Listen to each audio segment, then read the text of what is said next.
ಹೇಳಿ ಮಾಧವಿ ಅವರೇ. ಸಾಹೇಬ್ರ, ವಾಡಿಯಲ್ಲಿ ಸುಹಾಸಿನಿ ಪೂಜಾ ಐತಿ ಇವತ್ತ, ಹೇಳಿದ್ನಲ್ಲ ನಿಮ್ಗೆ. ಅಂದ್ರೆ ಅರಿಶಿನ ಕುಂಕುಮಕ್ಕೂ ಕರಿತಾ ಇದ್ದೀರಾ ನನ್ನ? ಸಾಹೇಬ್ರ, ಅದಲ್ಲ, ಪೂಜಾ ಬಂದಿದ್ದ.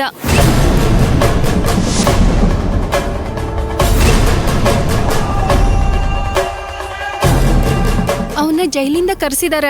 ಅವ ಪುಷ್ಪರಾಜ್ ಜೊತೆ ಗುಸು ಗುಸು ಅಂತ ಮಾತಾಡಕತ್ತಿದ್ದ. ಎಂತ ಚಾನ್ಸ್ ಮಿಸ್ ಆಗ್ತಿದೆ. ಚಿಂತೆ ಮಾಡ್ಬೇಡಿ, ಯಾಕಂದ್ರ ವಾಡೇಲಿ ಸುಹಾಸಿನಿ ಪೂಜೆ ನಡೆಯಕತ್ತೈತಿ. ಎಲ್ರೂ ಪೂಜೆ ಕೂತಾರ. ಭೋಜ ಇಲ್ಲೇ ಎಲ್ಲೋ ಇರ್ತಾನ, ನೀವು ಲಗುನ ಬರ್ರಿ.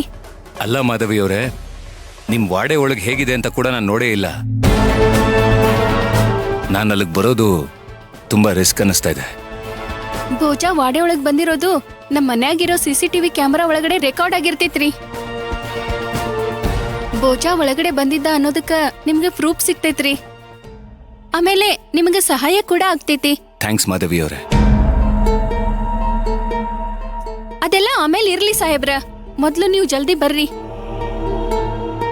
ನೀವ್ ಈ ಕೇಸಿಂದ ಖುಲಾಸೆ ಆದ್ರ ಅಷ್ಟ ಸಾಕ್ರಿ.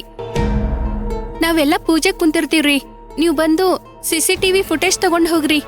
ಆದಷ್ಟು ಬೇಗ ಬರ್ತೀನಿ. CCTV ಇರೋ ಕೋಣೆಗೆ ಹೆಂಗ್ ಬರ್ಬೇಕು ಅನ್ನೋದನ್ನ ನಾನ್ ವಾಯ್ಸ್ ರೆಕಾರ್ಡ್ ಕಳ್ಸಿರ್ತೀನಿ. ನೀವು ಜಲ್ದಿ ಬರ್ರಿ. ಸರಿ, ಆದಷ್ಟು ಬೇಗ ಬರ್ತೀನಿ.